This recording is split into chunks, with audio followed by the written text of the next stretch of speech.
George Bryan dominates at Q School. We're going to break down how Q School works and the significance of George's performance recently. If you're new to the channel, I'm Dougie. This is the Golf Clan, your home for YouTube golf news.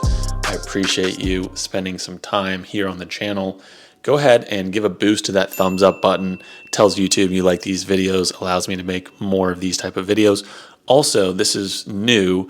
There's going to be a link down in the description. I will be planning a golf tournament next year, and I'm trying to put together a waiting list. So click a link down in the description and drop your email address so that you can be the first to be notified about a tournament that I will be hosting next year. Really excited about that.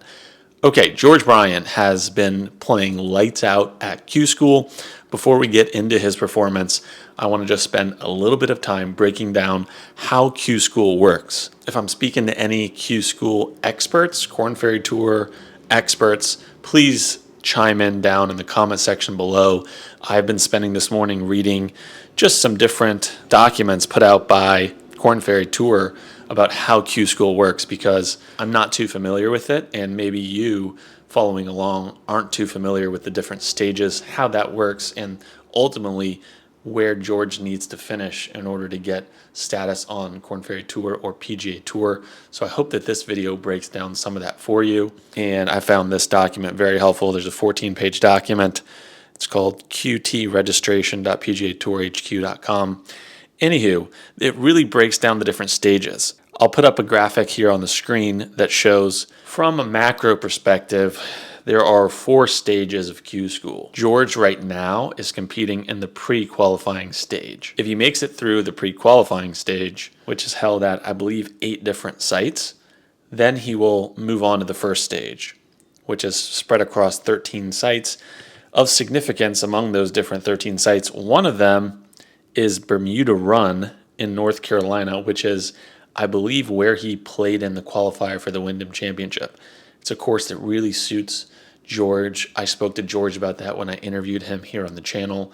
He talked about how he really liked that course. So if he does make it through pre-qualifying, then I hope that he has, selected Bermuda Run as his top pick for the next stage. I believe that's how it works. You can put a preference, but I'm jumping the gun a little bit. So pre-qualifying, then you move on to first stage, and each of these stages look to be a couple weeks apart, depending on, which location you're playing at. So first stage, then you move to second stage, which is November 14th to December 1st, and then final stage, December 14th to the 17th. I believe the final stage will be held at TPC Sawgrass, the Dalke course, and then Sawgrass Country Club. That will be 72 holes of stroke play, I believe 2 rounds at each course.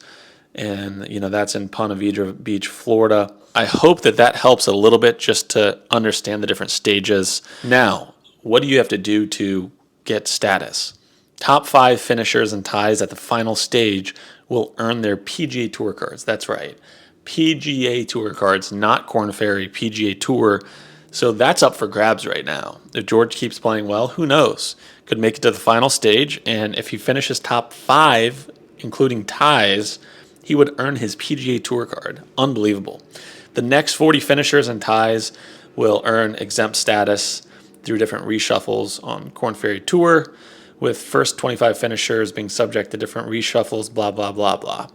All remaining finishers at final stage will have Korn Ferry Tour membership, in addition to being exempt through the Latin American swing of the 2024 PGA Tour America season. There's a lot at stake if you want to get Korn Ferry Tour status. You got to make it to the final stage. If you want PGA Tour card, top 5 and ties at the final stage. One note is that some people are exempt from different stages of competition. So there could be people based upon their past successes and achievements and finishes that might not be playing right now in pre-qualifying that could just pop in at first stage or second stage, right? So what does that mean? Well, that means that the competition is going to get tougher and tougher each stage that you move through, because there's going to be more talent and more guys that are just popping in, and they've already had a lot of successes. All that being said, George is now, as of the recording of this video, George has completed his first 2 rounds at the pre-qualifying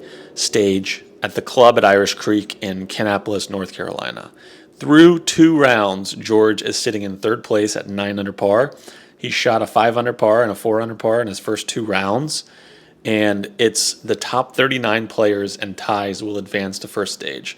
So if we scroll down the leaderboard, top 39, that would be at 1 under par. Top 39 in ties. So George has a nice 8-stroke cushion heading into the 3rd and final round. Remember, 54 holes for the pre-qualifying. So George just has to get through his round today, and it looks like he's positioned very well.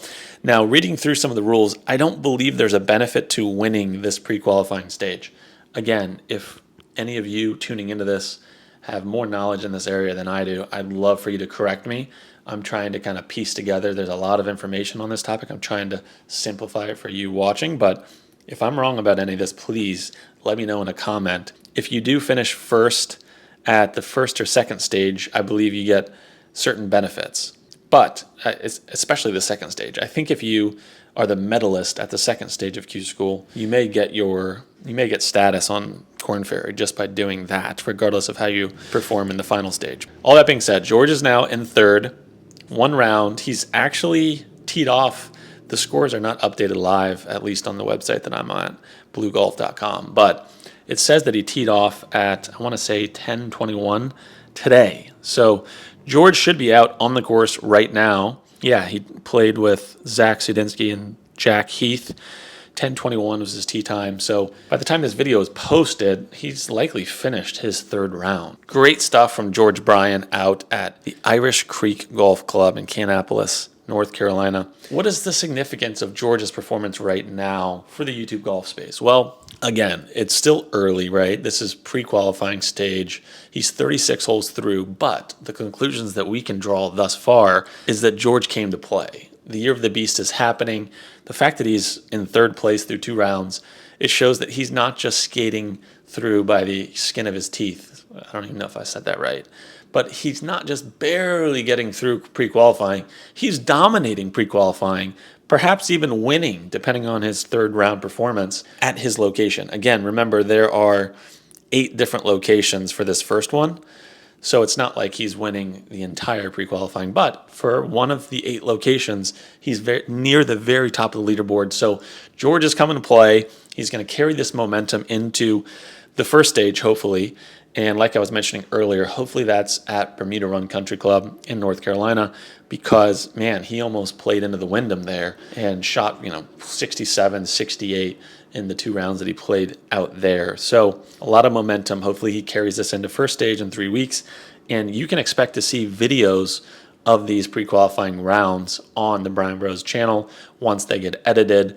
I talked to George about it in our interview. He's planning to document and film all of this. He's just focused on the golf, but he's got a team, someone following him with a camera, making all the videos behind the scenes. So a lot of exciting videos will be coming, documenting. But it looks like thus far he's on pace to move on to the next stage, the first stage of Q School, and that will start October 10th to the 27th. I hope you enjoyed this video. This is great for the YouTube golf space, just having one of our own performing so well against some of the top players in the world that are vying for their PGA Tour card. So it's great for the entire YouTube golf space to have someone like George raising the bar, and we can just only hope that it continues. This is the year of the beast.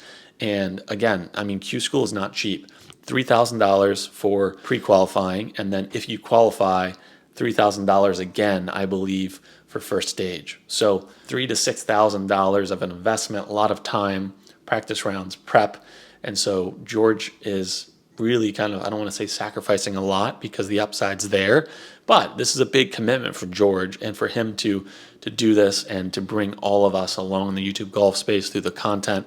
It's a really cool series, and I can't wait to see these Q School videos on the Bryan Bros channel. Who knows, maybe some Bryan Bros TV videos too, behind the scenes travel, who knows. But I'm Dougie from the Golf Clan. Thanks so much for tuning into this video. Hope you enjoyed it.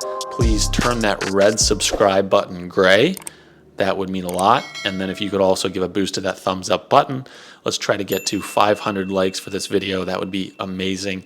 And then lastly, as I mentioned earlier, if you are interested in teeing it up at a tournament that I will be hosting next year, click the link down in the description, drop your email, and then once you enter in your email, you'll get a confirmation email that you have to hit confirm so that you can be notified about the details of that tournament once they're all together.